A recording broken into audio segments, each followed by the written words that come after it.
Efesios capítulo 5, vamos a leer los versículos 18 al 21.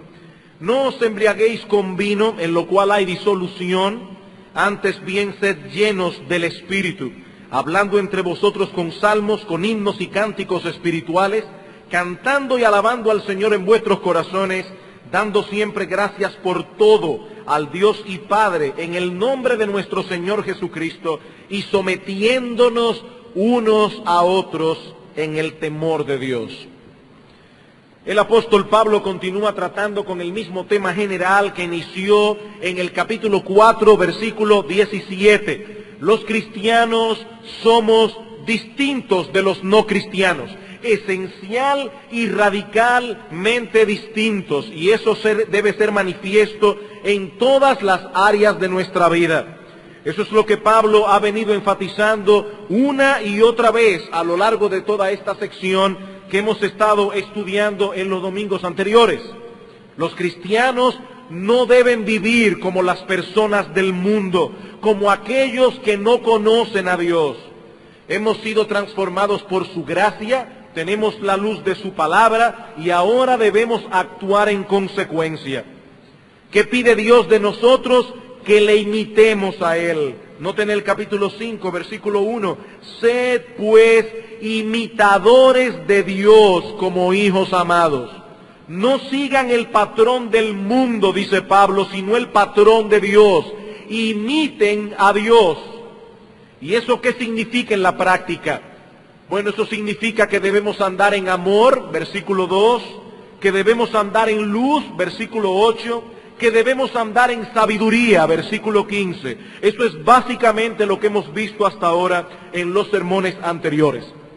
Y es posible que a medida que hemos ido avanzando en el estudio de esta sección de la carta a los Efesios, algunos se hayan sentido aplastados por el peso de tantas demandas.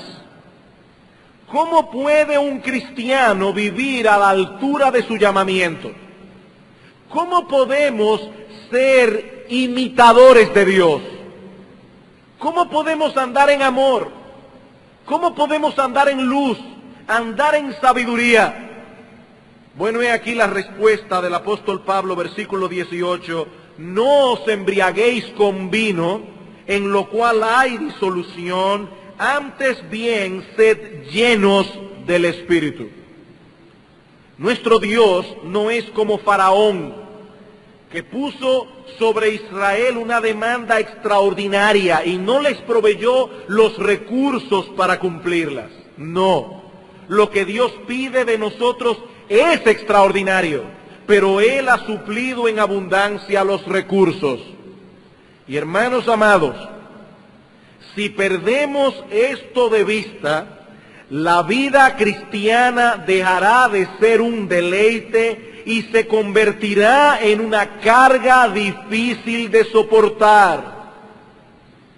El pasaje que vamos a considerar hoy contiene una enseñanza vital de suprema importancia para todo el que desee vivir a la altura de su llamamiento como cristiano. El Señor Jesucristo nos dice en Juan capítulo 10, versículo 10, que Él vino a darnos vida, y vida en abundancia. Si algunos no están disfrutando de esta promesa, si algunos que profesan ser cristianos, en vez de tener una vida abundante, parece que están medio muertos, entonces deben examinar con cuidado este pasaje de la carta a los Efesios. ¿Qué nos dice Pablo aquí? Que si vamos a vivir a la altura de lo que somos como cristianos, hay algo que debemos evitar, hay algo que debemos perseguir.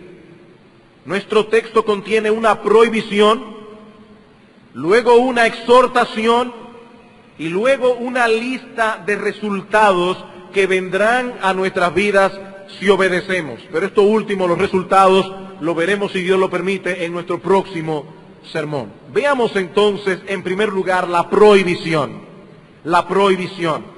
En los versículos que estudiamos el domingo pasado, fuimos exhortados a andar en sabiduría. Dice en el versículo 15 al 17, mirad pues con diligencia cómo andéis, no como necios, sino como sabios, aprovechando bien el tiempo, porque los días son malos. Por tanto, no seáis insensatos, sino entendidos de cuál sea la voluntad del Señor. Andad como sabios, no como necios. Bueno, ahora Pablo nos dice que si vamos a comportarnos como sabios, hay algo que debemos evitar a toda costa: la embriaguez. Versículo 18, no os embriaguéis con vino, en lo cual hay disolución. Esta palabra disolución es la misma que se usa en el Evangelio de Lucas para describir la condición del hijo pródigo. Dice en Lucas capítulo 15, versículo 13, que este joven se fue de su casa a una provincia apartada, lejos de su padre, y allí desperdició sus bienes viviendo perdidamente. Esta es la misma palabra que se usa en Efesios 5, 18. Perdidamente.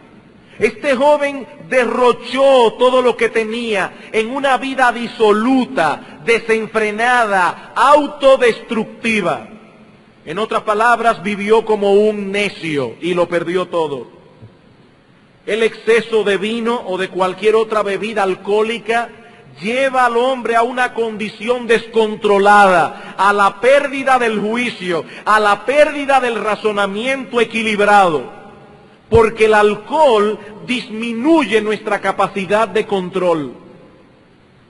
Contrario a lo que muchos piensan, el alcohol no es un estimulante, es un sedante. Martin Lloyd-Jones, que además de ser pastor y un gran siervo de Dios, era doctor en medicina, nos dice que el alcohol reduce la capacidad de los centros más importantes de todos en el cerebro. Y más adelante añade, de esa manera, los elementos más primitivos salen a la superficie y se apoderan del control. Por un tiempo el hombre se siente mejor. Ahora ha perdido su sentido del temor, ha perdido su discriminación, ha perdido su poder de distinción. El alcohol simplemente anula sus centros superiores, dejando en libertad lo instintivo, los elementos primitivos. Su control sobre sí mismo ha sido disminuido por el alcohol. Termina la cita. El alcohol interrumpe las funciones normales del cuerpo y la mente, llevando a la persona a una vida disipada, desenfrenada. Por eso, aunque la Biblia no prohíbe beber vino, sí prohíbe tajantemente la embriaguez. En los tiempos bíblicos, el vino era una bebida muy apreciada, tanto que se usa en varios textos de las Escrituras, incluso como símbolo de la bendición de Dios y de la alegría de la salvación. Hablando de esto, dice en Isaías capítulo 55, venid, comprad sin dinero y sin precio vino y leche, hablando de la salvación que Dios ofrece por gracia. Compren vino y leche. Era una bebida apreciada. No se consideraba como algo pecaminoso en sí mismo beber vino. De hecho, en las bodas de Caná, nuestro Señor Jesucristo hizo un vino de excelente calidad. Sin embargo, cuando ese vino se bebía en exceso, o demasiado puro, concentrado, o cuando era mezclado con ciertas hierbas para hacerlo más fuerte, el resultado era la pérdida de control, la embriaguez, y eso es precisamente lo que la Biblia condena fuertemente, el uso inadecuado del vino. Dice en Proverbios capítulo 20, versículo 1, que el vino es escarnecedor, literalmente burlador. Y la sidra, y la palabra que se usa en hebreo allí, no es la sidra que nosotros conocemos, la Biblia de las Américas traduce, y la bebida fuerte es alborotadora, y cualquiera que por ellos yerra no es sabio. ¿De qué está hablando Salomón aquí? Él está hablando del uso inmoderado del vino, de los que toman tanto que yerran, que tambalean. El vino en exceso no solo tiene el potencial de convertir al hombre en un burlador, sino que se burla de aquellos que abusan de él. Salomón dice, el vino es burlador. Los borrachos son llevados a pensar que son mejores cuando son peores. El vino se burla de ellos. El vino los lleva a pensar que están siendo más agudos de mente precisamente cuando son más tontos. Los hace sentir más felices cuando son más desgraciados. El que yerra de ese modo por la bebida, dice Salomón, no es sabio. Proverbios capítulo 23. Por eso es que Pablo dice, anden como sabios, no como necios, no os embriaguéis con vino. Porque el que usa demasiado el vino andará como un necio. Dice en Proverbios capítulo 23, versículo 19, oye, hijo mío, y sé sabio, y endereza tu corazón al camino. No estés con los bebedores de vino, ni con los comedores de carne, porque el bebedor y el comilón empobrecerán, y el sueño hará vestir vestidos rotos. No te asocies con ese tipo de personas, hijo mío, porque te arrastrarán con ellos a sus caminos y te llevarán finalmente a una vida miserable. Versículo 29. ¿Para quién será el ay? ¿Para quién el dolor? ¿Para quién las rencillas? ¿Para quién las quejas? ¿Para quién las heridas en baldes? ¿Para quién lo amoratado de los ojos? ¿Para quién está reservado todo esto? Para los que se detienen mucho en el vino, para los que van buscando la mistura. Noten aquí, las personas que mezclaban el vino con hierbas para hacerlo más fuerte. No mires al vino cuando rojea, cuando resplandece su color en la copa, porque se entra suavemente. La persona no se está dando cuenta de cómo está perdiendo el control, mas al fin como serpiente morderá y como áspid dará dolor. Tus ojos mirarán cosas extrañas y tu corazón hablará perversidades. Serás como el que yace en medio del mar. Él está hablando aquí de ese mareo que tiene el borracho. O como el que está en la punta de un mastelero y dirás, me hirieron, mas no me dolió. Yo ni me di cuenta cuándo fue que un camión me pasó por encima. Eso es al otro día. Me azotaron, mas no lo sentí. Sin embargo, después de sentir todo eso, el alcohol es tan poderoso que dice, cuando despertare, aún lo volveré a buscar. Qué increíble. Aún lo volveré a buscar. El profeta Isaías nos advierte también del peligro que representa el uso inmoderado del vino. Isaías capítulo 55, versículo 11.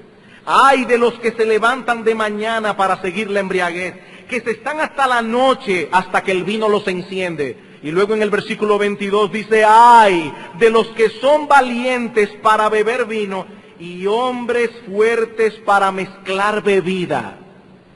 Una vez más, la Biblia advirtiendo, cuidado con las bebidas fuertes. Y más adelante en Isaías capítulo 28, versículos 7 al 8, dice el profeta, también estos erraron con el vino y con sidra se entontecieron. El sacerdote y el profeta erraron con sidra. Fueron trastornados por el vino, se aturdieron con la sidra, erraron en la visión, tropezaron en el juicio, porque toda mesa está llena de vómito y suciedad hasta no quedar lugar limpio. Hermanos, la embriaguez no es un juego.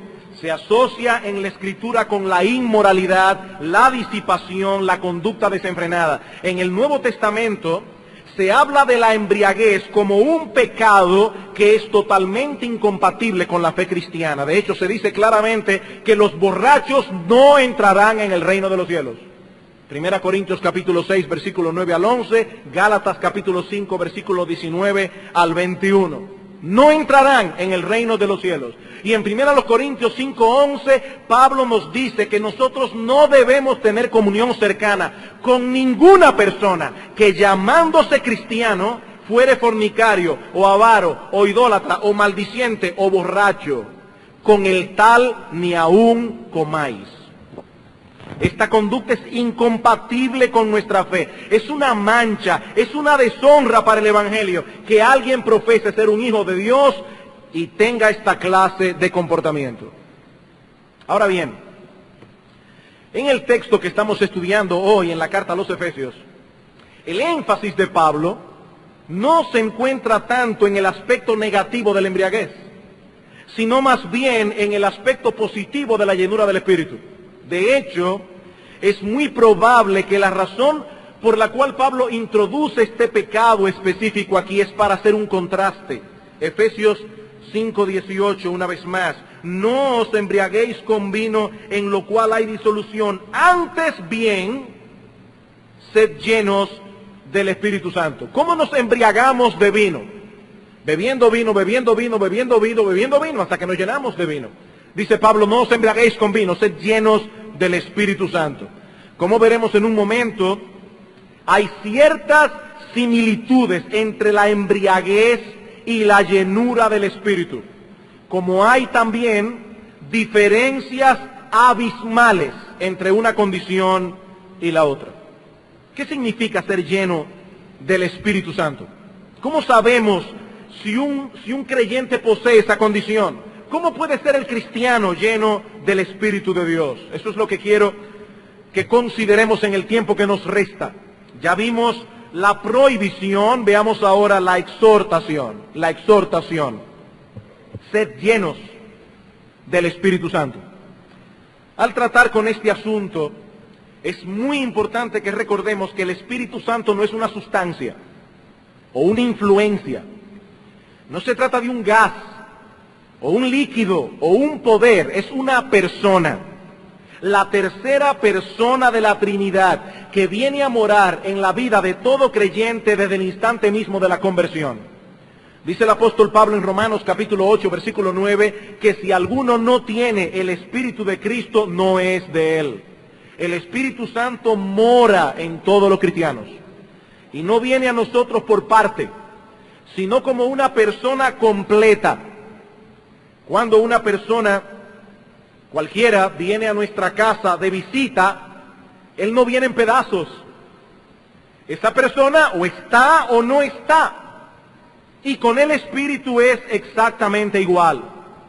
No es que al convertirnos se nos da un pedazo del Espíritu, un poco del Espíritu. Y luego si cumplimos con ciertas condiciones nos dan otro pedazo, otro poco, y así más y más, hasta que finalmente somos llenos del Espíritu. No. Lo que la Biblia enseña es que algunas personas tienen el Espíritu, los cristianos, y otros no lo tienen, los no cristianos. Juan capítulo 14. Juan capítulo 14, versículo 16.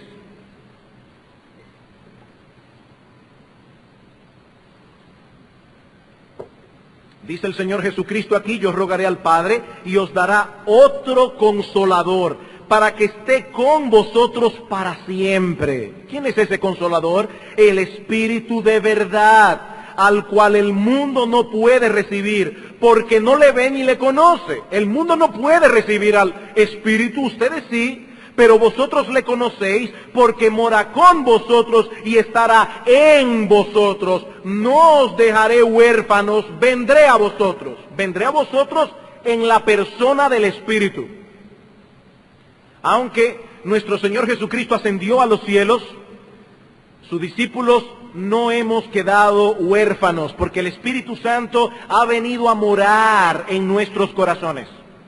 Todo lo que Cristo hizo por sus discípulos mientras estuvo en la tierra, cada vez que tenían un conflicto, iban a donde el Señor. Cada vez que tenían una dificultad, iban a donde el Señor.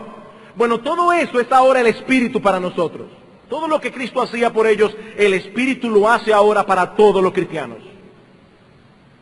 Y hermanos amados, no existe ninguna condición que cumplir para que el Espíritu venga a morar en nosotros. Ninguna condición, excepto creer en Cristo. Juan capítulo 7. Juan capítulo 7. Hay personas al día de hoy que nos están dando muchas fórmulas para ser llenos del Espíritu Santo. Cuando lo que la Biblia dice, o para que el Espíritu venga a morar en nosotros, cuando la Biblia dice que el Espíritu viene a morar en todos los que creen. Juan capítulo 7, versículo 37, en el último y gran día de la fiesta, Jesús se puso en pie y alzó la voz diciendo, si alguno tiene sed, venga a mí y beba. El que cree en mí, como dice la Escritura, de su interior correrán ríos de agua viva. Esto dijo del Espíritu que habían de recibir los que creyesen en él, pues aún no había venido el Espíritu Santo porque Jesús no había sido aún glorificado. Todos los que creen ya tienen el Espíritu. Sin embargo, es a un grupo de creyentes a los que Pablo exhorta en Efesios 5:18 a ser llenos del Espíritu. El Espíritu mora en todo cristiano, pero no todos los cristianos son llenos del Espíritu Santo. ¿Qué significa ser llenos del Espíritu? Muchas veces la Escritura usa la expresión ser llenos de para señalar la condición de alguien que está siendo controlado por algo. Por ejemplo, en el Evangelio de Lucas, capítulo 5, versículo 26, se habla de un grupo de personas que se llenaron de temor cuando vieron al Señor sanar a un paralítico. Y en Lucas capítulo 6, versículo 11, se dice de los fariseos que se llenaron de furor contra Cristo porque sanó en el día de reposo a un hombre que tenía una mano seca. No es lo mismo sentir miedo o ira que estar lleno de miedo o lleno de ira. Son dos experiencias distintas. Una persona llena de miedo está controlada por el miedo, así como una persona llena de ira está controlada por la ira, al punto de que puede llegar incluso a cometer una locura. Está fuera de control. Ser llenos del Espíritu no es otra cosa que ser controlado por el Espíritu que mora en nosotros. Noten el contraste, no os embriaguéis con vino, en lo cual hay disolución. Antes bien, sed llenos del Espíritu. Lo que sucede con una persona cuando se emborracha es que ha tomado tanto alcohol que su influencia lo domina. Este hombre está bajo el efecto de la bebida. Lo que Pablo nos dice aquí es que los cristianos no deben dejar que eso ocurra. No debemos permitir que el alcohol, ni ninguna otra cosa, nos influencie de ese modo, sino que debemos dejarnos controlar por el Espíritu. Así como la bebida afecta la mente, el corazón, la voluntad, así debemos ser afectados por el Espíritu, en nuestra mente, en nuestro corazón, en nuestra voluntad. Esa es la similitud entre la borrachera y la llenura del Espíritu Santo. Pero ahí se para la similitud. Como decíamos hace un momento, también existe entre ambas una diferencia abismal. La persona ebria pierde el control de sí mismo, mientras que uno de los frutos del Espíritu es el dominio propio. Dice Pablo en Gálatas capítulo 5, versículo 22, que el fruto del Espíritu es amor, gozo, paz, paciencia, benignidad, bondad, fe, mansedumbre, templanza, dominio propio, autocontrol, es la idea de esta palabra. Y en 2 Timoteo 1:7 Pablo nos dice una vez más que Dios no nos ha dado espíritu de cobardía, sino de poder, de amor y de dominio propio. Muchas personas al día de hoy entran en una especie de trance emocional y comienzan a comportarse como si estuvieran fuera de sí. Parece que están locos. Y nos dicen que eso es una evidencia de que están llenos del Espíritu. Nada más lejos de la realidad. La llenura del Espíritu no se manifiesta de ese modo, sino más bien a través de un carácter piadoso, autocontrolado y una vida fructífera. Lo que hace el Espíritu Santo en nosotros es tomar nuestras facultades y ponerlas a funcionar adecuadamente. Un comentarista dice, si el alcohol excesivo deshumaniza, transformando a un ser humano en una bestia, la plenitud del Espíritu humaniza porque nos hace como Cristo. Hace un momento decíamos que el alcohol es un sedante. Martin Lloyd-Jones dice que si él tiene que colocar al espíritu en un texto de farmacología, lo pondría entre los estimulantes. El alcohol es un sedante, el espíritu es un estimulante. El espíritu estimula nuestra mente, nuestro corazón, nuestra voluntad. En vez de adormecerlos, los despierta. Ser llenos del Espíritu Santo es permitir que Él estimule en nosotros el amor a Dios, la obediencia, la adoración, el servicio. Por eso en la Biblia se conecta, se asocia la plenitud del Espíritu con rasgos de carácter piadoso. No con un temblor, no con una forma alocada de ser, con un carácter piadoso. En Hechos capítulo 6, versículo 3, en el contexto de la elección de los primeros diáconos, los apóstoles exhortan a la multitud de discípulos a buscar 7 varones de buen testimonio, llenos del Espíritu Santo y de sabiduría.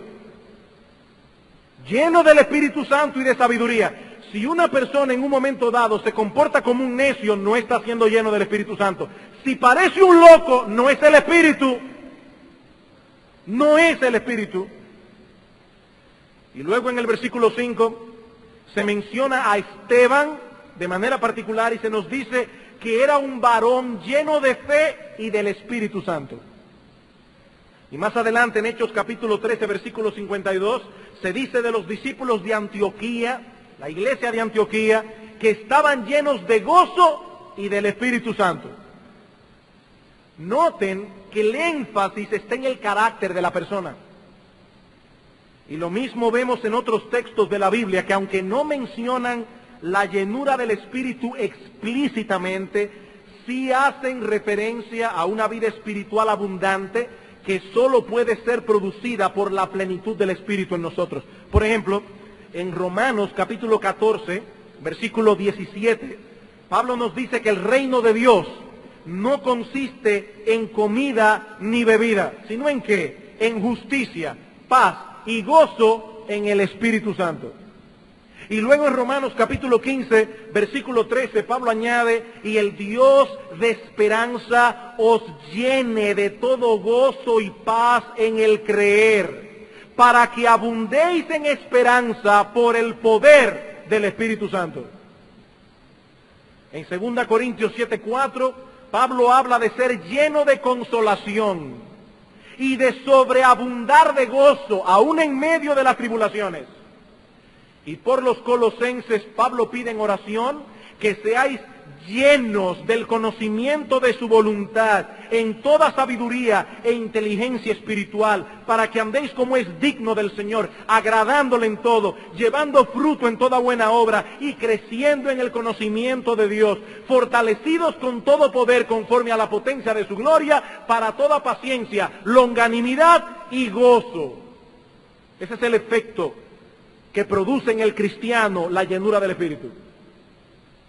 No un calambre, no.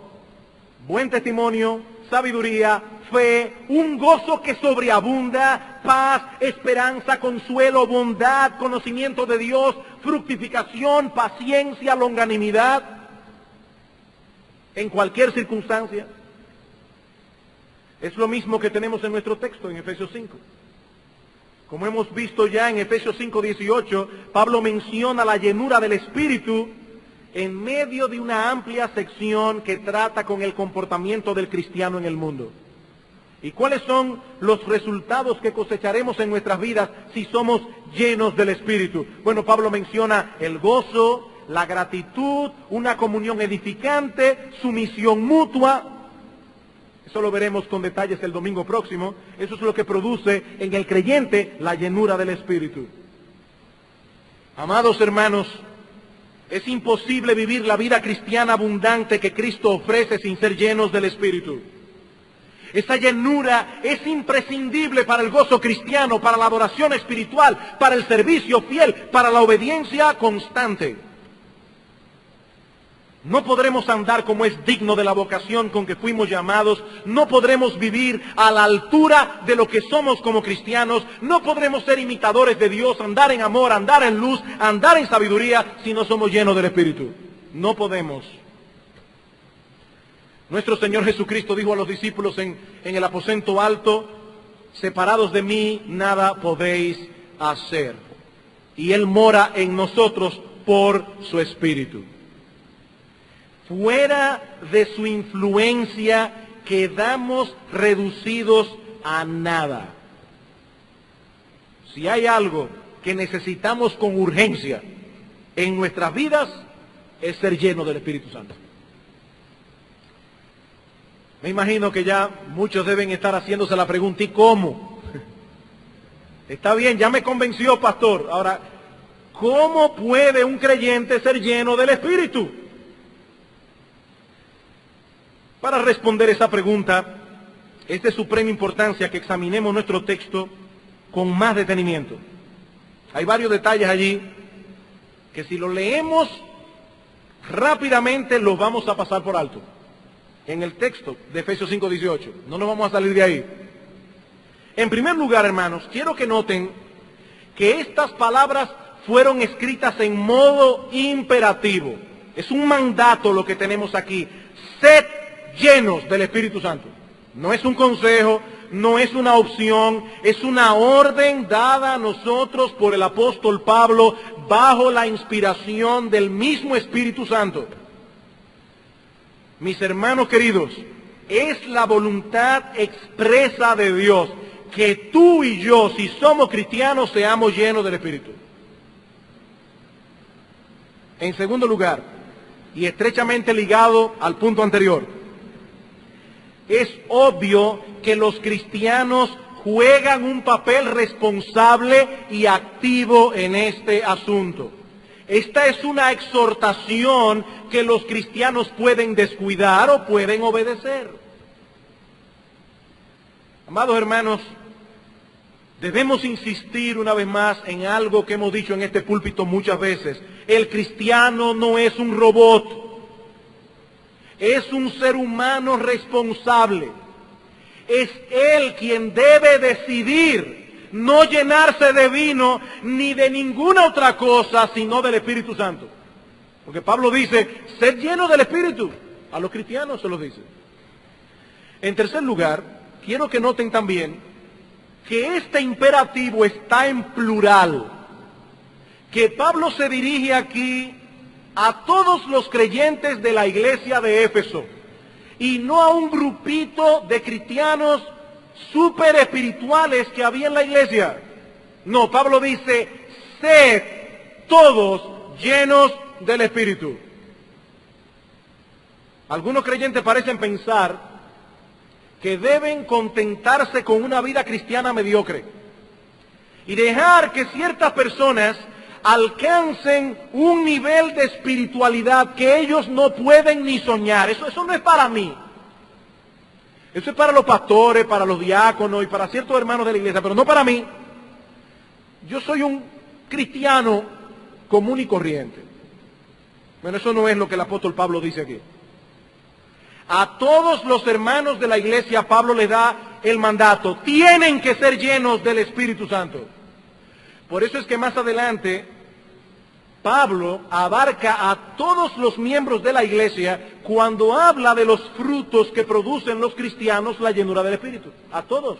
Las esposas deben someterse a su marido, los maridos deben amar a sus mujeres como Cristo amó a la iglesia, los padres deben criar a sus hijos en la disciplina y amonestación del Señor, los hijos deben someterse a sus padres, los siervos, los amos. Todos deben ser llenos del Espíritu para poder hacer eso. En cuarto lugar, hay algo en nuestro texto que ustedes no lo van a ver en el idioma español, pero sí se ve en el idioma original en que Pablo escribió la carta, en el idioma griego. Y es que este imperativo no solo está en plural, sino también en voz pasiva. Mire, ¿eso qué significa? Que nosotros podemos traducirlo de esta manera: déjense ser llenos del Espíritu Santo. Déjense guiar. Déjense controlar, déjense influenciar. Eso es lo que Pablo está diciendo. Y una cosa más, es que en el original, el mandato no solo está en plural, en voz pasiva, sino también en tiempo presente. Lo que indica que se trata de algo habitual. Déjense controlar continuamente por el Espíritu Santo. Esta debe ser la experiencia diaria del cristiano, porque cada día vamos a necesitar su control, su influencia, su dirección.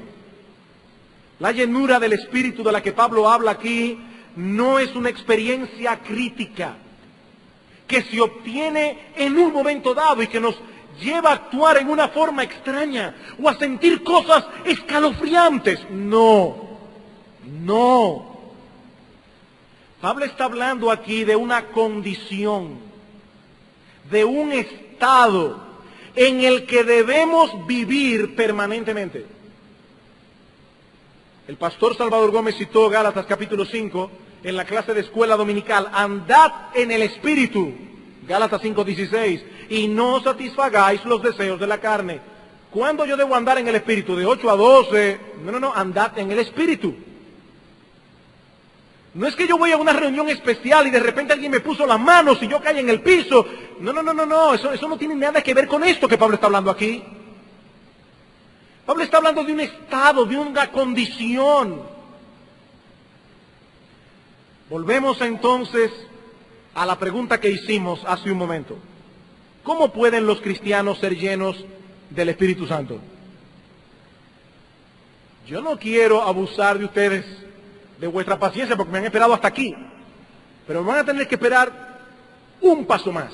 Permítanme, antes de decirle cómo, darles dos cosas negativas que debemos evitar para ser llenos del Espíritu. Dos cosas negativas, luego veremos la positiva.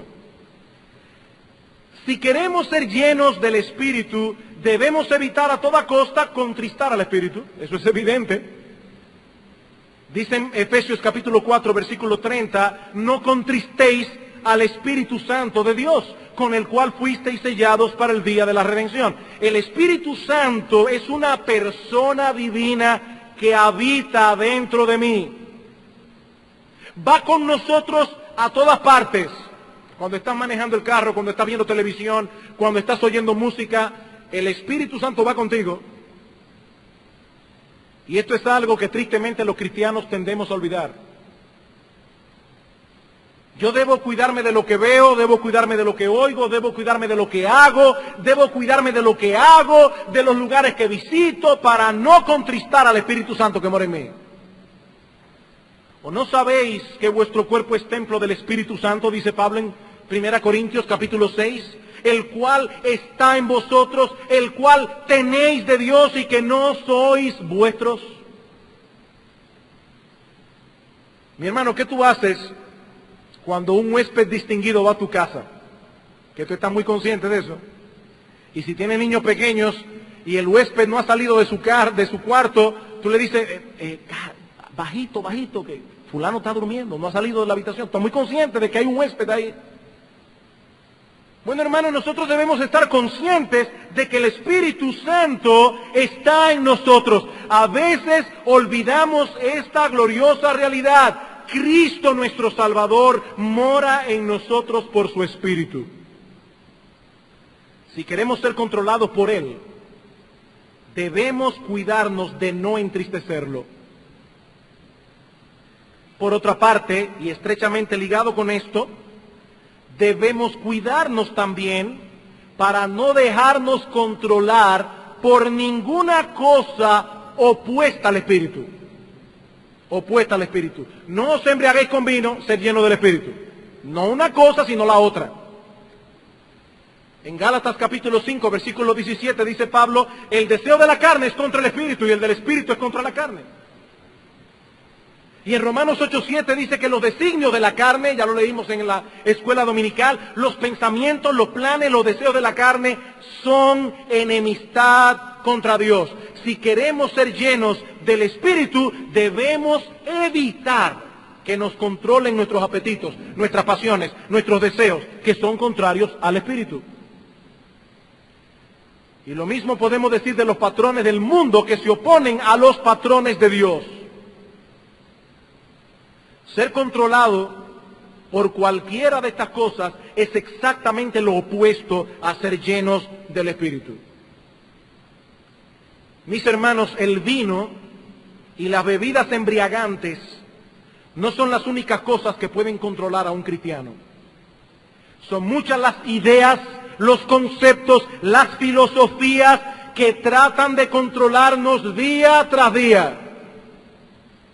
Deseos y apetitos y pasiones con las que tendremos que luchar si queremos ser llenos del Espíritu. Pero ese es el aspecto negativo de la llenura. ¿Qué podemos decir positivamente? ¿Qué debemos hacer para ser llenos del Espíritu? Nuestro texto lo sugiere. Pablo dice, mirad con diligencia cómo andéis, no como necios, sino como sabios. En el versículo 17, sed entendidos de cuál sea la voluntad del Señor. ¿Qué debemos hacer para ser llenos del Espíritu? Debemos llenar nuestras mentes de la palabra de Dios, inspirada por el Espíritu Santo, de modo que ésta controle cada vez más nuestros pensamientos y nuestras acciones. Noten, hermanos, algo interesante en Colosenses capítulo 3, versículo 16. Allí Pablo nos dice que la palabra de Cristo debe morar abundantemente en nosotros. Ahora, lo interesante de este texto es que los frutos que Pablo menciona como resultado de esa llenura de la palabra son exactamente los mismos que Pablo menciona en Efesios 5 como resultado de ser lleno del Espíritu. Los mismos. Colosenses 3:16, la palabra de Cristo mora en abundancia en vosotros, enseñándoos y exhortándoos unos a otros en toda sabiduría, cantando con gracia en vuestros corazones al Señor, con salmos, con himnos, cánticos espirituales, y todo lo que hacéis, sea de palabra o de hecho, hacedlo todo en el nombre del Señor Jesús, dando gracias a Dios Padre por medio de Él. Casadas, estén sujetas a vuestro marido, maridos, amad a vuestras mujeres, etcétera. Lo mismo de Efesios 6, Efesios 5. En la medida en que la palabra de Cristo va tomando lugar en nuestras mentes, no solo comenzamos a pensar como Cristo, a actuar como Cristo y a parecernos a Cristo, sino, y hermanos, aquí sí yo les pido que pongan todas sus neuronas cerebrales a funcionar, porque lo que voy a explicar no es fácil de explicar. No solamente pensaremos como Cristo, actuaremos como Cristo, nos pareceremos a Cristo cuando su palabra tome lugar en nosotros, sino que el poder de su Espíritu se manifestará más ampliamente en nuestras vidas. Permítame tomar unos minutos para explicar este proceso. Hace unos meses atrás estudiamos la oración de Pablo por los Efesios en el capítulo 3, versículo 14. Efesios capítulo 3, versículo 14. Y aunque allí no se menciona la llenura del Espíritu explícitamente, en realidad de lo que habla este texto es de la llenura del Espíritu. Lo voy a leer ahora, pero noten que al final Pablo habla de que él quiere que ellos sean llenos de la plenitud de Dios. Ahora, hermanos, Dios habita en nosotros por medio de su Espíritu. Ser lleno de la plenitud de Dios es ser lleno del Espíritu Santo. Con esto en mente vamos a leer la oración de Pablo en Efesios 3, versículo 14. Por esta causa doblo mis rodillas ante el Padre de nuestro Señor Jesucristo, de quien toma nombre toda familia en los cielos y en la tierra, para que os dé, conforme a las riquezas de su gloria, el ser fortalecidos con poder en el hombre interior por su Espíritu, para que habite Cristo por la fe en vuestros corazones, a fin de que arraigados y cimentados en amor, seáis plenamente capaces de comprender con todos los santos cuál sea la anchura, la longitud, la profundidad y la altura, y de conocer el amor de Cristo que excede a todo conocimiento, para que seáis llenos de toda la plenitud de Dios. Pablo pide en oración que estos hermanos sean fortalecidos con poder en el hombre interior por su Espíritu. ¿Para qué? para que habite Cristo por la fe en nuestros corazones. Ahora, ya Cristo habita en todo cristiano, pero la palabra que el apóstol Pablo usa aquí, si recuerdan cuando estudiamos este texto, es una palabra muy fuerte en griego, que significa para que Cristo tenga en nosotros una habitación confortable, para que Él se sienta como en su casa y pueda moverse a sus anchas allí. Él habita ya en nuestros corazones por medio de su Espíritu, pero a medida que la fe se fortalece y se acrecienta en nosotros, Cristo habita más confortablemente y nosotros nos beneficiamos más ampliamente de su poder. Ahora dice Pablo que todo eso ocurre por medio de la fe. Y yo me pregunto, hermanos, ¿de qué se alimenta la fe? ¿Cómo se desarrolla la fe? La fe se alimenta de la palabra de Dios y se fortalece al obedecerla. Cada acto de obediencia es un acto de fe. Es un acto de fe. Yo le estoy creyendo a Dios, no a mis deseos. Yo le estoy creyendo a Dios, no al mundo. Es un acto de fe. Por lo tanto, para que Cristo habite confortablemente en nuestros corazones, para que Él se sienta a sus anchas, para que su poder se manifieste ampliamente, debemos conocer su voluntad y, amparados en su gracia, someternos a ella. En la medida en que la palabra de Cristo nos llena, sus pensamientos vienen a ser los nuestros, sus estándares nuestros estándares, su voluntad nuestra voluntad. De ese modo la morada de Cristo es más confortable y el poder de su Espíritu se manifestará más palpablemente en nuestras vidas. Vayamos una vez más a Colosenses capítulo 1. Colosenses capítulo 1. Versículo 9. Por lo cual también nosotros desde el día que lo oímos no cesamos de orar por vosotros y de pedir que seáis llenos del conocimiento de su voluntad en toda sabiduría e inteligencia espiritual, para que andéis como es digno del Señor, agradándole en todo, llevando fruto en toda buena obra y creciendo en el conocimiento de Dios, fortalecidos con todo poder conforme a la potencia de su gloria, para toda paciencia y longanimidad con gozo. Una vez más el carácter. Pablo pide que estos hermanos sean llenos del conocimiento de la voluntad de Dios, para que puedan andar como es digno del Señor, agradándole en todo, llevando fruto, creciendo en el conocimiento de Dios y fortalecidos con todo poder conforme a la potencia de su gloria. ¿Notaron, hermanos, cómo Pablo conecta el conocimiento de la voluntad de Dios con el poder de Dios actuando en nosotros? Yo pido que seáis llenos del conocimiento de su voluntad para que seáis fortalecidos con todo poder. Cuando Pablo pide en Efesios que seáis fortalecidos con poder en el hombre interior, ¿sabe lo que él está pidiendo? Que nosotros seamos llenos del conocimiento de la voluntad de Dios. Para ponerlo en palabras más simples, dice un autor, el Espíritu de Dios debe enseñarnos antes de que pueda llenarnos. Esta es la razón por la que la enseñanza es la esencia del ministerio cristiano y por qué un cristianismo vigoroso no puede existir cuando hay ausencia de una instrucción fiel. Por supuesto, dice este autor, es el Espíritu Santo quien nos llena con el conocimiento de su voluntad, pero Él usa instrumentos humanos para hacer esto. A los pastores, a los maestros de la palabra de Dios. Resumiendo, hermanos, ¿qué es lo que yo estoy diciendo? Déjenme ver cómo se lo pongo lo más simple posible. Lo que yo estoy diciendo es que en el momento de la conversión, el Espíritu de Dios viene a morar en nuestros corazones.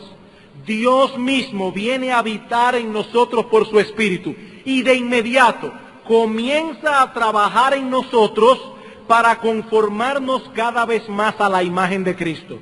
Ese proceso de transformación se opera en nosotros a través de nuestro entendimiento. En la medida en que la palabra de Cristo permea nuestra mente y nos controla, en esa misma medida se manifiesta más ampliamente en nuestras vidas el poder del Espíritu de Dios obrando en nosotros y a través de nosotros. ¿Y cuál será el resultado? Ya lo vimos anteriormente, ese Espíritu producirá en nosotros cada vez más abundantemente sabiduría, fe, gozo, paz, esperanza, bondad, paciencia, consuelo, conocimiento de Dios, fructificación. Es por eso que los cristianos no necesitan de cosas artificiales como el alcohol para tener paz y alegría. Las personas del mundo buscan estas cosas para mitigar su miseria. ¿Por qué recurren a las bebidas en exceso? ¿Por qué recurren a los sedantes? Porque viven vidas miserables. Pero los creyentes tienen algo excesivamente más glorioso, la morada de Cristo por medio de su Espíritu. Dice el salmista en el Salmo 4:7, tú diste alegría a mi corazón, mayor que la de ellos cuando abundaba su grano y su mosto. Nuestra alegría es mayor que la de ellos, aun cuando no tengamos lo que ellos tienen. Porque nuestra alegría no depende de tener esas cosas, sino de la presencia de Dios en nuestras vidas. Hay algo fundamentalmente erróneo en la vida de un cristiano que tiene que recurrir a cosas artificiales para estar alegre y gozoso. No os embriaguéis con vino, sed llenos del Espíritu. Hay algo que está mal cuando tenemos que recurrir a otras cosas para estar bien. No, dice Pablo, ser lleno del Espíritu. Y yo te pregunto, mi hermano, ¿es esa tu condición? ¿Estás dejando que el Espíritu de Dios te controle por medio de su palabra? Cada vez menos los patrones de este mundo perdido en tinieblas, cada vez más los patrones de Dios para hacer cada cosa. Tú estás dejando que el Espíritu de Dios te controle. Eso es lo que Pablo dice, déjense controlar por el Espíritu. Déjense controlar por el Espíritu. Que el conocimiento de la voluntad de Dios no solo llene vuestros corazones, sino que os controle. Estás luchando diligentemente, mi hermano amado, para que ninguna otra cosa te controle. Oh, hermanos, ¿cuánto necesita la iglesia de nuestra generación? Hombres y mujeres llenos del Espíritu Santo. Cada vez más parecidos a Cristo. ¿Cuánta necesidad de cristianos que manifiesten en sus vidas el gozo de la salvación, el gozo y la alegría de conocer al único Dios vivo y verdadero, el gozo de tenerle a Él por Padre, el gozo de saber que Cristo nos ama con amor eterno y que ninguna cosa de este mundo, ninguna cosa de esta vida nos podrá separar de ese amor, jamás. ¿Qué dice Pablo en Efesios 3? Que sean fortalecidos con poder en el hombre interior por su Espíritu, para que habite Cristo por la fe en vuestros corazones, para que ustedes entiendan el amor de Cristo. Para que ustedes entiendan el amor de Cristo.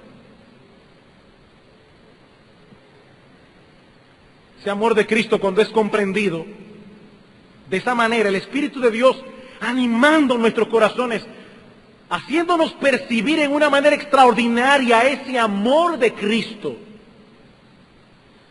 Eso llena de gozo el corazón de un cristiano. No tiene que recurrir a más nada. Eso llena de gozo el corazón de un cristiano. Eso llena de paz el corazón de un cristiano. Mi hermano, dice en Nehemías capítulo 8, versículo 10, que ese gozo es nuestra fortaleza. Ese gozo es nuestra fortaleza. Ese gozo nos llena de coraje. ¿Quién puede callarle la boca a un cristiano contento? ¿Quién puede taparle la boca a un cristiano que está gozando de su salvación? Que está alegre por lo que Dios le ha dado. No, ese cristiano va a decir como el apóstol Pedro, es que no podemos dejar de decir lo que hemos visto y oído. No podemos. Yo quiero que más personas tengan lo que yo tengo. he descubierto un tesoro, la perla de gran precio. Ese gozo llena al cristiano de coraje, ese gozo llena al cristiano de vigor en el servicio, de esperanza en medio de la lucha, de consuelo en medio de la aflicción. Pero hermanos, todo esto es imposible sin la obra del Espíritu Santo en nosotros. Que Dios nos ayude a vivir más conscientes de la presencia del Espíritu. Nosotros llevamos un huésped divino dentro. Que Dios nos ayude a vivir cada vez más consciente de ese huésped divino que mora en nosotros. Y que la mente de Cristo revelada en su palabra sea cada vez más nuestra mente. Que sus estándares sean cada vez más nuestros estándares. Que sus deseos sean cada vez más nuestros deseos. Que su voluntad sea cada vez más nuestra voluntad. Así seremos llenos del Espíritu. Así manifestaremos el gozo de la salvación. Así viviremos la vida cristiana abundante que Cristo compró para ti y para mí en la cruz del Calvario. Así viviremos, no como gente medio muerta, sino como personas que están completamente vivas para la gloria de Dios. Vamos a orar.